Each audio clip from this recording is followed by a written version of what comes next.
अस्सलाम वालेकुम। आज मैं आपके साथ हज़रत मरियम अलैहिस्सलाम का किस्सा बयान करने लगी हूँ।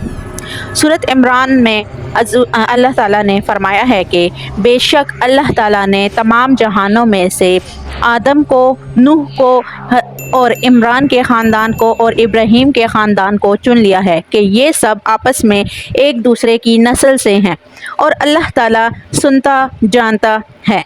जिस इमरान का ज़िक्र कुरान मजीद में ने किया है ये दाऊद अलैहिस्सलाम की औलाद से हैं।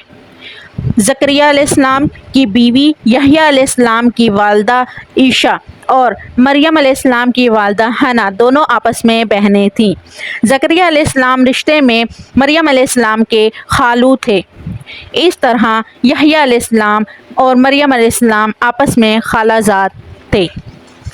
अल्लाह ताला ने उस दौर के कई वाक़ये की तरफ इशारा किया है। सबसे पहले तस्करा मरियम अलैहिस्सलाम की पैदाइश का किया है और ये वाक़या दिमश्क में हुआ। ज़करिया बिन दान सलमान अलैहिस्सलाम की औलाद में से थे। दिमश्क में ज़िंदगी गुजार रहे थे। उम्र 100 साल से ज़ायद हो चुकी थी। इस किस्से की इब्तिदा कुरान ने इमरान की बीवी से की है। वो मरियम अलैहिस्सलाम की माँ और ईसा अलैहिस्सलाम की नानी हैं। इमरान की बीवी के यहाँ बहुत अरसे से कोई औलाद ना हुई थी। एक दिन उन्होंने एक चिड़िया को देखा, वो अपने बच्चे को खुराक खिला रही थी। ये देखकर उन्हें बहुत ज़्यादा औलाद की ख्वाहिश महसूस हुई। उन्होंने अल्लाह ताला से दुआ की और अल्लाह ताला ने उनकी दुआ कबूल फरमाई। जब बच्चे की वलादत का दिन वक्त करीब आया तो उन्होंने एक नज़र मानी। सूरह इमरान में अल्लाह ताला फरमाते हैं कि जब इमरान की बीवी ने कहा, ए अल्लाह, मेरे पेट में जो कुछ भी है उसे मैंने तेरे नाम आज़ाद करने की नज़र मान ली है, तो मेरी तरफ से कबूल फरमा, यकीनन तू खूब सुनने और जानने वाला है। उन्होंने अल्लाह ताला से औलाद की दुआ की और अल्लाह ताला ने जब दुआ कबूल की और उन्हें औलाद पैदा होने की उम्मीद हुई तो जब उन्होंने नज़र मान ली ये इस औलाद को बैतुल मुक़द्दस की खिदमत के लिए छोड़ देंगी। ज़करिया अलैहिस्सलाम और इमरान अलैहिस्सलाम बैतुल मुक़द्दस की तरफ नक़ल मकानी कर चुके थे। बैतुल मुक़द्दस यहूदी की इबादत गाह थी। ये उनका तरीक़ाकार था कि अपनी औलाद के बारे में बैतुल मुक़द्दस का खादिम बनाने की नज़र माना करते थे। बच्चा पैदा होता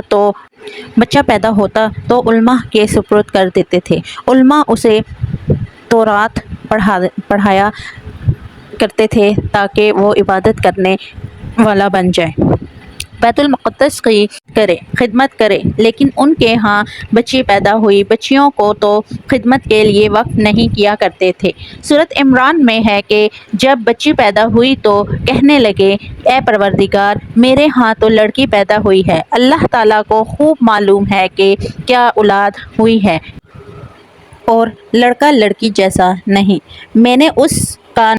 मैं इसे और इसकी औलाद को शैतान मरदूद से तेरी पनाह में देती हूँ। इमरान की बीवी हैरत में पड़ गई कि उन्होंने तो नज़र मान रखी है और अब लड़की तो बैतुल मुक़द्दस की खिदमत के लिए वक्त नहीं किया जा सकता। उनके खावंद इमरान बैतुल मुक़द्दस के अब्दों में से थे। बीवी ने उनसे मशवरा किया, तय हुआ कि बच्ची को ही खिदमत के लिए वक्त कर दिया जाए। इमरान की बीवी बैतुल मुक़द्दस में ले आई। जिस बच्चे को वक्त करना होता था उसकी कफ़ालत के कोई आलिम करता था।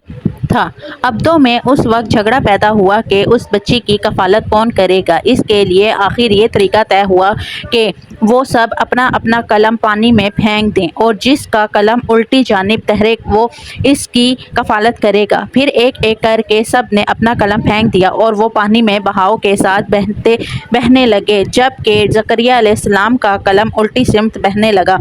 सूरत इमरान में है, तो उनके पास न था जब वो कलम डाल रहे थे कि वो मरियम को उनमें से कौन पालेगा, और ना उनके झगड़े के वक्त उनके पास था। इस तरह ज़करिया अलैहिस्सलाम कफ़ालत करार पाए। مریم علیہ السلام نے بہت اچھی پرورش پائی، وہ بہت تیزی سے پروان چڑھی۔ آپ بہت نیک اور عبادت گزار تھیں، عورتوں میں سب سے زیادہ سچ بولنے والی تھیں۔ اللہ تعالیٰ نے انہیں اپنی کرامت سے نواز رکھا تھا۔ اللہ تعالیٰ سورۃ عمران میں فرماتے ہیں، جب کبھی زکریا ان کے کمرے میں جاتے، ان کے پاس روزی رکھی پاتے تو پوچھتے، اے مریم، تمہارے پاس یہ روزی کہاں سے آئی ہے؟ وہ جواب دیتی کہ یہ اللہ کے پاس سے ہے، بے شک اللہ جس کو چاہے بے حساب روزی دیتا ہے۔ زکریا علیہ السلام کو جب کبھی کہیں جانا ہوتا تو وہ مریم علیہ السلام کا دروازہ بند کر کے جایا کرتے تھے۔ واپس آتے تو ان کے پاس رزق رکھا پاتے اور وہاں غیر موسمی پھل پائے، بہت تعجب کرتے۔ مریم علیہ السلام انہیں بتاتی کہ یہ پھل اللہ تعالیٰ نے آسمان سے نازل کیا ہے۔ اللہ تعالیٰ نے سورۃ مائدہ میں فرماتے ہیں کہ عیسیٰ کی والدہ ایک راز باز عورت تھیں، اسی لیے ان کے ہاتھ پر بہت سی کرامت ظاہر ہو رہی تھیں۔ ان کی فضیلت سورۃ عمران میں ان الفاظ میں فرمائی گئی ہے، اور جب فرشتوں نے کہا کہ اے مریم، اللہ تعالیٰ نے تجھے برگزیدہ کر لیا اور تجھے پاک کر دیا اور سارے جہانوں کی عورتوں میں سے تیرا انتخاب کر لیا۔ سورۃ مائدہ میں ہے، حضرت مریم پیغمبر ہونے کے سوا اور کچھ بھی نہیں، اس سے پہلے بھی بہت سے پیغمبر ہو چکے ہیں۔ اور ایک حدیث میں حضور صلی اللہ علیہ وسلم نے فرمایا، اپنے زمانے میں مریم علیہ السلام بہت افضل عورت تھیں، اور اس امت میں حضرت خدیجہ علیہ السلام رضی اللہ تعالیٰ عنہا سب سے افضل عورت ہیں۔ بہت سی حدیثوں میں 4 عورتوں کی فضیلت آئی ہے، اور حضرت مریم علیہ السلام کو اللہ تعالیٰ نے بہت فضیلت عطا فرمائی ہے۔